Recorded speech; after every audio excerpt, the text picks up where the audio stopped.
Վարչապետ Նիկոլ Փաշինյանն աշխատանքային այցով ժամանել է Ռուսաստանի Դաշնություն։ Մոսկվայի Վնուկովո օդանավակայանում Հայաստանի վարչապետին դիմավորել է Ռուսաստանի Դաշնության արտաքին գործերի նախարարի տեղակալ Միխայիլ Գալուզինը։ Այսօր Կրեմլում տեղի կունենա վարչապետ Փաշինյանի հանդիպումը Ռուսաստանի Դաշնության նախագահ Վլադիմիր Պուտինի հետ։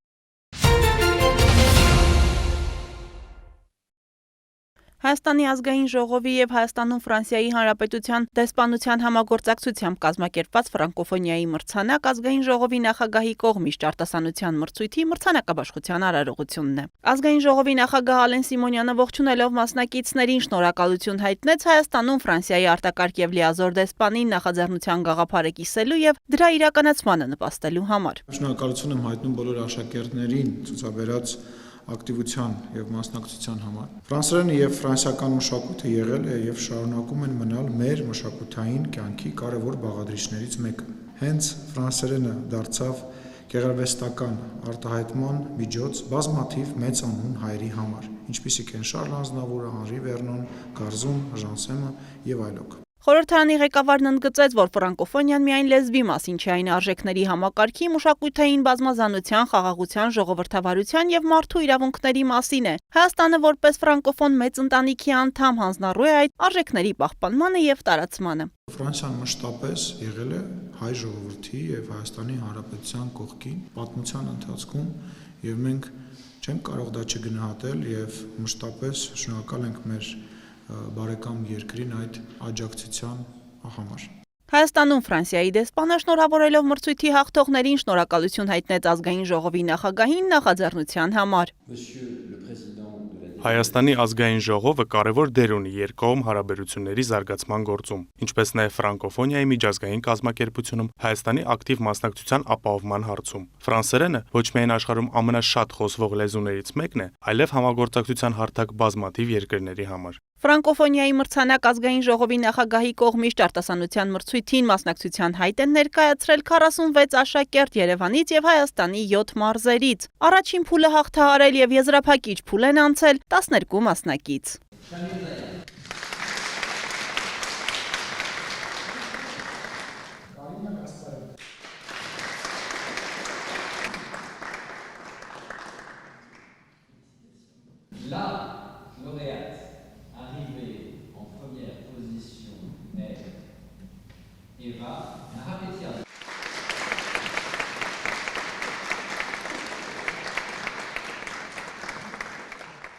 Ինչ հնարավոր ամեն ինչ արել էի, որ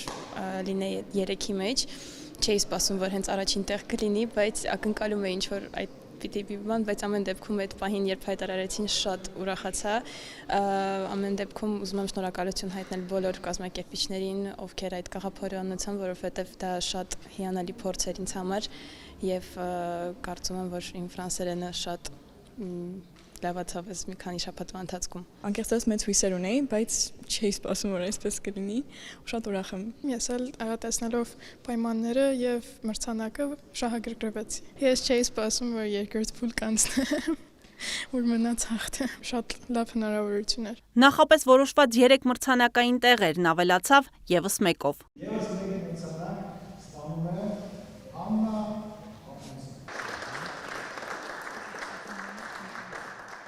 Հենց արդեն առաջին 3-ին հայտարարեցի, արդեն զգում էի, որ արդեն վերջ, բայց որ արդեն 4-ին հայտարարեցին, շատ ուրախացա։ Փորձում էի օլիմպիադաներում ավելի արդյունքներ գրանցել, մարզայնում եմ արդյունքներ գրանցել եւ հիմա շատ ուրախ եմ, որ գնում եմ Ֆրանսիա։ Արտասանության մրցույթը հաղթած 4 ամենաճարտարախոս աշակերտների մրցանակն է լեզվամշակութային մեկշաբաթյա ուղևորություն Ֆրանսիա։ Ուզում էի ապեր, բայց եթե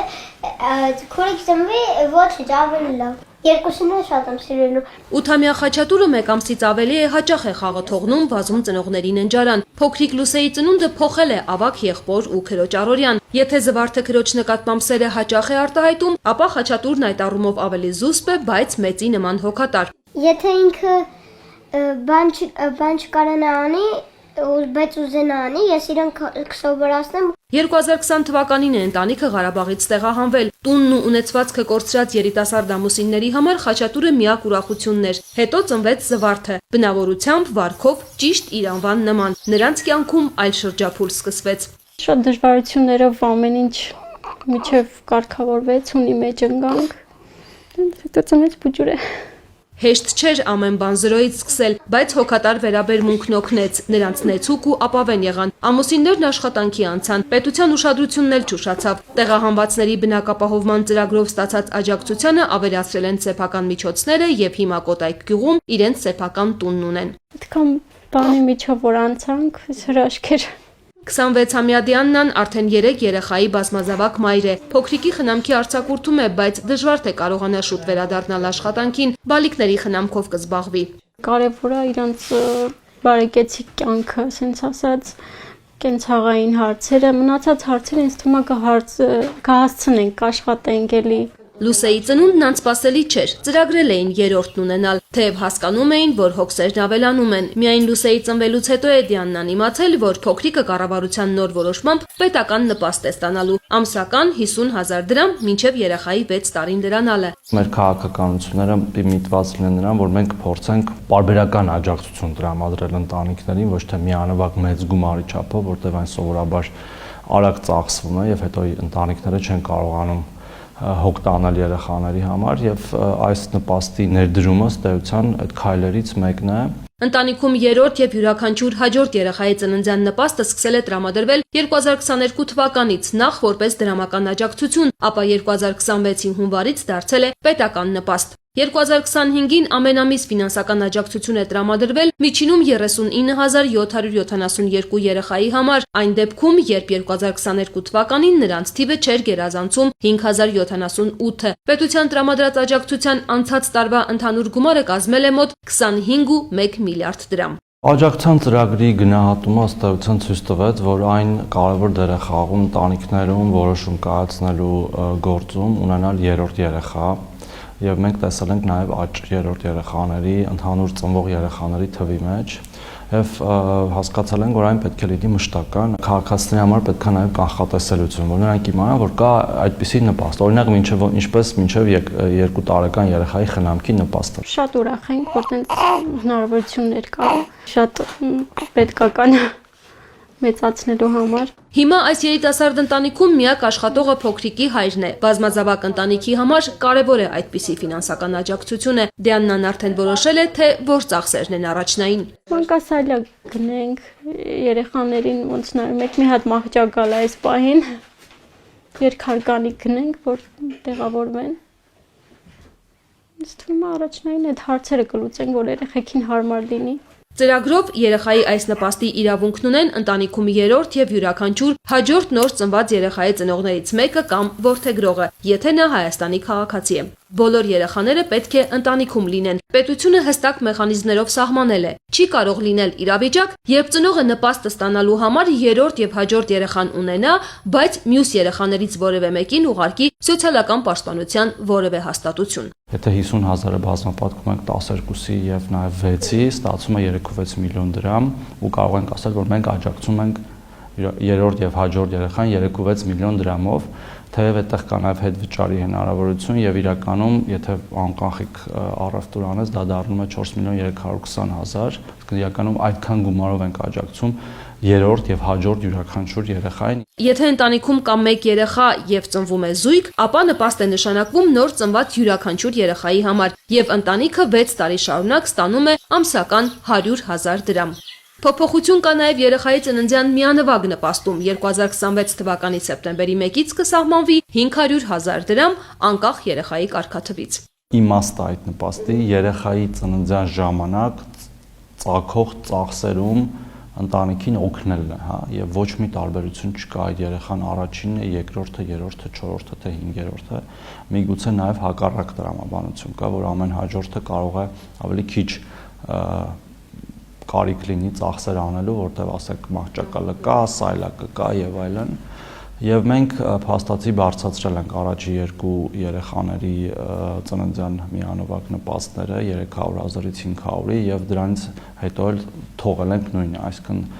բոլոր երեխաների ծննդյան դեպքում ընտանիքի վճարվելու է 500,000 դրամ սեպտեմբեր ամսից։ Երրորդ եւ հաջորդ յուրաքանչյուր երեխայի համար ամսական 50,000 դրամ պետական նպաստ ստանալու համար շահառու ընտանիքի ծնողներից մեկը պետք է էլեկտրոնային դիմում ներկայացնի sotservice.am կայքում կամ դիմի միասնական սոցիալական ծառայության տարածքային կենտրոն։ Գլխավոր դատախազությունը պահանջում է հօգուտ Հայաստանի Հանրապետության բռնագանձել զինված ուժերի գլխավոր շտաբի պետի նախկին տեղակալ գեներալ լեյտենանտ Հայկազ Բաղմանյանի ենթադրյալ ապօրինի ծագում ունեցող անշարժ եւ շարժական գույքերը, ինչպես նաեւ դրամական միջոցներ։ 2023 թվականի մարտի 6-ին Հակակոռուպցիոն կոմիտեում քննվող քրեական վարույթով հսկող դատախազը որոշում է կայացրել Հայկազ Պապիկի Բաղմանյանի նկատմամբ հանրային քրեական հետապնդում հարուցելու մասին այն արարքների կատարման համար, որ վերջինս 2017-2020 թվականների ընթացքում բարձրաստիճան պաշտոնատար անձանց էթիկայի, ապա կոռուպցիայի կանխարգելման հանձնաժողով ներկայացրած հայտարարագրերում թաքցրել է գույքերի եւ եկամուտների վերաբերյալ հայտարարագրման ենթակա տվյալները։ Դատախազությունը ստացել է նշված քրեական վարույթով հսկող դատախազի ներկայացրած նյութերը, որի հիմքով Բաղմանյանին պատկանող ենթադրաբար ապօրինի ծագում ունեցող գույքի առնչությամբ սկսվել է ուսումնասիրություն։ Իրավասու մարմինը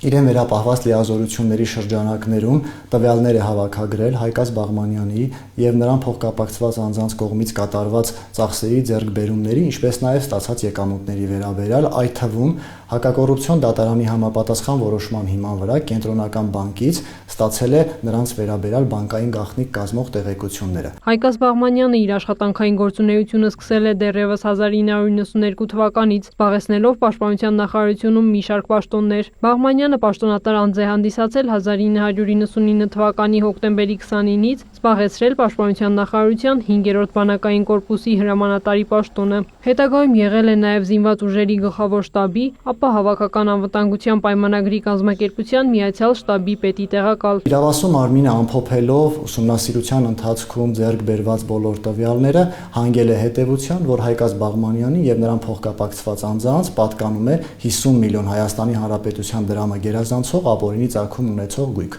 Այս տարվա փետրվարին Հայկազ Բաղմանյանը եւ նրան փոխկապակցված անձին հրավիրվել են դատախազություն հավաքված նյութերին ծանոթանալու համար։ Գլխավոր դատախազությունը Հայկազ Բաղմանյանից եւ նրան փոխկապակցված անձանցից պահանջում է բռնագանձել 7 անշարժ գույք, որից մեկը գտնվում է Կոտայքի մարզի Ջրվեժ համայնքում, 6-ը Երևան քաղաքում։ Նշված 6 անշարժ գույքերից 5-ը գտնվում են Երևան քաղաքի Արաբկիր համայնքում, իսկ մեկը Դավթաշեն համայնքում։ Պահանջվում է բռնագանձել նաև 4 տրանսպորտային միջոց, 5 տրանսպորտային միջոցի շուկայական արժեք, 2 իրավաբանական անձանցում մասնակցություն, բանկում ներդրված ավելի քան 1,289,000 դրամ, 30 հատ բանկի պարտատոմսեր, 6,363,332 Հայաստանի Հանրապետության դրամ չվերադարձված փոխառության իրավունքի պահանջ,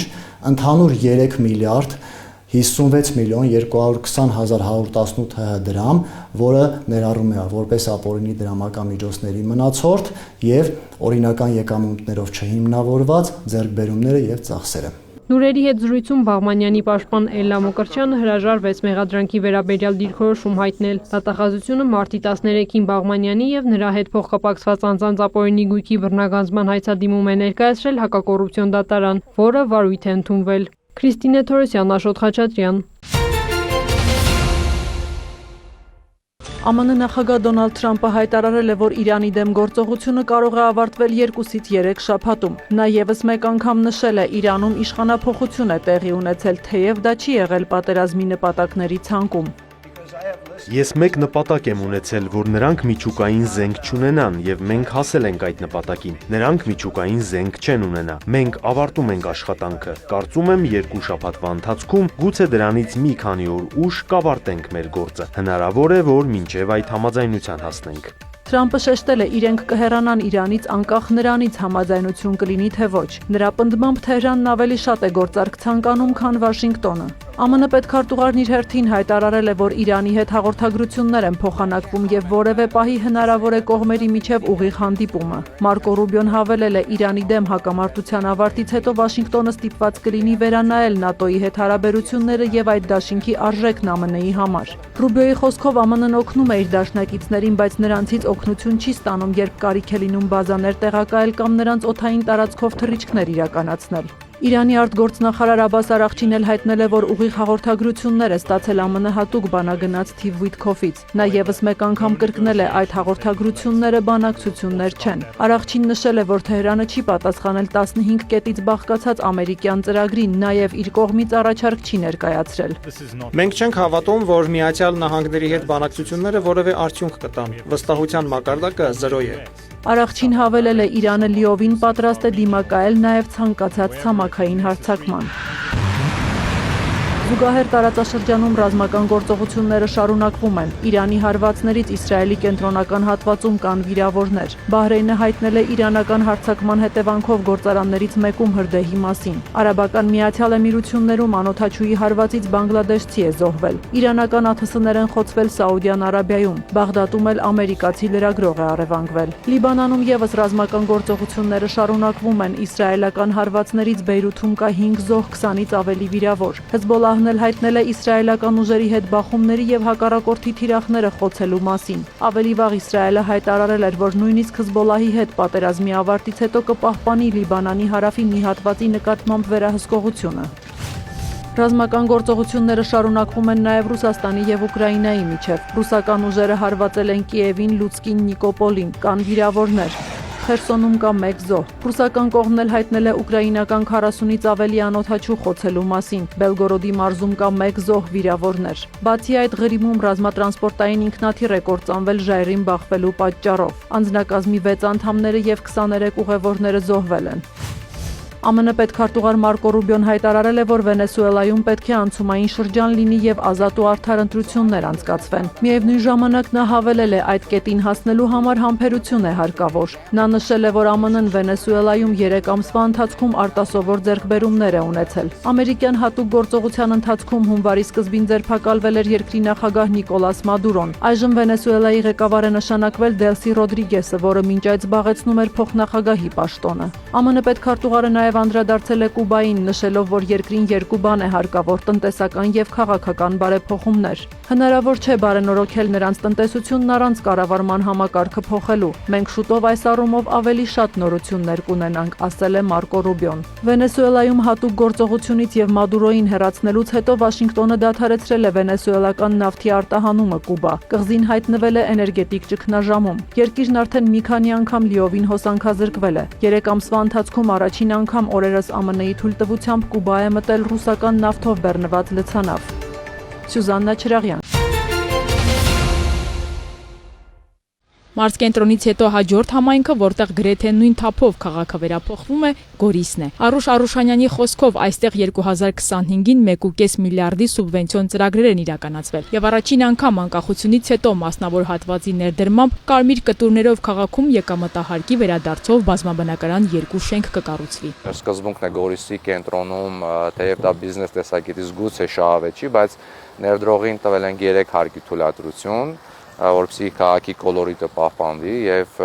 ճարտարապետական տեսքը նույնպես պետք է պահպանվել է եւ այդ ամեն ինչ թե կարմիր տանիք, թե Գորիսյան բարքաշներ, մի խոսքով բոլոր սկզբունքները պայել է։ Իսկ երկրորդ տարբերակը քաղաքի կենտրոնից շատ հեռու է, որտեղ բազմաբնակարան շենքեր գոյություն են այդ տարածքում եւ այնտեղ 7 հարկի թույլատրություն ենք տվել։ Այս բանը նախագծման մեջ է, դեռ թույլատությունը չենք տվել, բայց մոտ օրերս կտանք արդեն։ Գորիսում իրականացվող ցանկացած ծրագիր Արամայից Պապի ուշադրությունից չի վրիպում։ Հետևում է, կարծիք հայտնում, քաղաքի մաքրությունն էլ իր ցավոտ հարցերից համարում։ Գորիսը իմ հայրենիքն է, աշխարհում ամենաշատը սիրում եմ Գորիսը։ Այստեղ էլ որ գնում եմ, ասում եմ ես պետք է հետա, ասում Մարտինան է ազգում հյուրանոցում եկել իր տանը։ Ես սպեցիալի այս արկղը դրել եմ, որ իմ տանը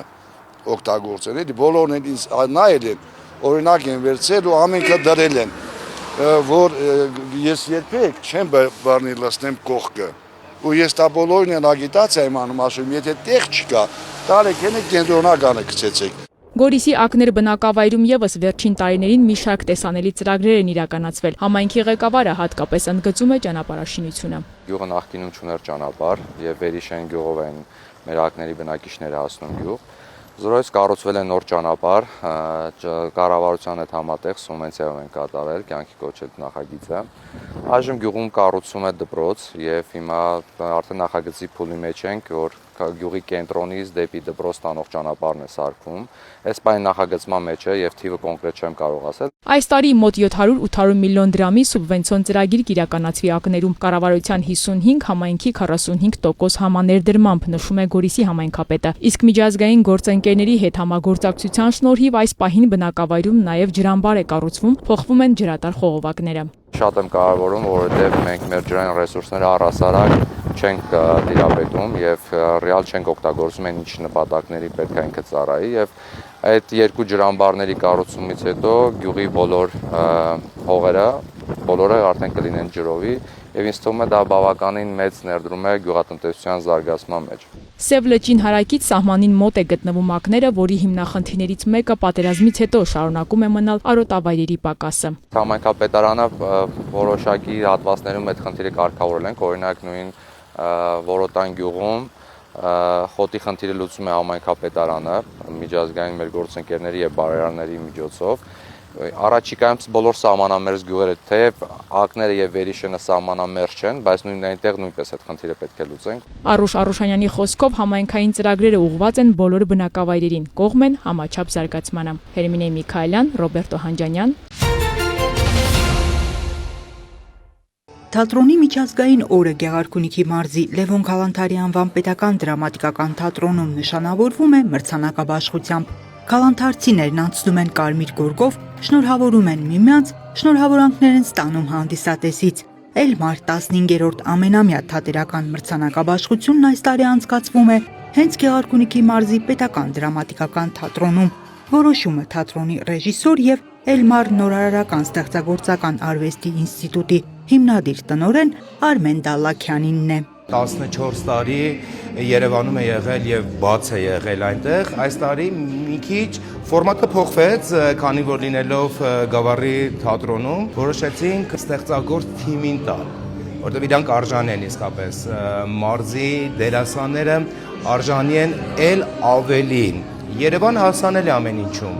բայց մարզերը ոչ, եւ այդ իսկ պատճառով այս տարի ես որոշեցի, որ 15-ամյակը պետք է նշվի հենց Գավառում եւ լինեն միայն Գավառի դերասանները։ Մրցանակաբաշխությունը կատարվում է 6 անվանակարգում։ Տարվա լավագույն դերասանուհի է ճանաչվում Ալլա Ստեփանյանը, լավագույն դերասան Հովհաննես Օհանյանը։ Երկրորդ պլանի լավագույն դերասանուհի անվանակարգում պարգևատրվում է Ռուզաննա Պողոսյանը, երկրորդ պլանի լավագույն դերասան անվանակարգում Հովհաննես Հասասյանը։ Հանդիսատեսի համակրանք մրցանակին արժանանում է Սուսաննա Սարգսյանը։ Չմոտենակ ինձ տիկին ներկայացման գլխավոր դերակատարման համար տարվա լավագույն կերպար անվանակարգում դարձյալ հնչում է Հովհաննես Օհանյանի անունը։ Էլմար նորարարական ստեղծագործական արվեստի ինստիտուտը թատրոնի միջազգային օրվա առթիվ շնորհակալագրերի է արժանացնում բոլոր քալանթարցիներին։ Եվս մեկ անգամ օգտվելով առիթից ուզում եմ շնորհավորել իմ բոլոր դերասաններին, շնորհավորել բոլոր թատերասերներին, շնորհավորել բոլոր իմ աշխատակազմին։ Տոնական օրվա շնորհավորանքներն ու պարգևատրումները մրցանակաբաշխությամբ չեն սահմանափակվում։ Օրը քալանթարցիներին է եւ նրանք են պետական ու հասարակական կառույցների ուշադրության կենտրոնում։ Տոնական միջոցառման ընթացքում ընթերցվում է կրթության, գիտության, մշակույթի եւ սպորտի նախարար Ժաննա Անդրեասյանի շնորհավորական ուղերձը։ Նախարարության շնորհակալագրով պարգևատրվում են թատրոնի տնօրեն Հայկ Ղափանցյանը, ռեժիսոր Արմեն Դալաքյանը, ռեժիսորի օգնական Լիաննա Վարդանյանը եւ բեմադրական մասի վարիչ Նինա Չարվադարյանը։ Շնորհակալ եմ իմ ազնագազմին, շնորհակալություն բոլոր նրանց, ովքեր ընդունում եւ սիրում են մեզ։ Գոնարվում են բոլոր այն մեծերի առաջ, ովքեր արդեն դարից ավելի բերել հասցրել են Գավառի թատրոնում մեզ։ Եվ մենք պարտավորվում ենք նույն ոգևորությամբ հանձնել մեր ապագա սերունդերին։ Գեղարքունիքի մարզպետի շնորհավորական ուղերձը թատրոնին եւ թատերասերներին փոխանցում է մարզպետի աշխատակազմի կրթության, մշակույթի եւ սպորտի վարչության գլխավոր մասնագետ Համբարձում Սաֆարյանը։ Մարզպետի անունից շնորհակալագրեր են հանձնվում թատրոնի բոլոր դերասաններին։ Մեծ կարող է ներկայացնել աշխարհին միայն մշակույթը, սպորտը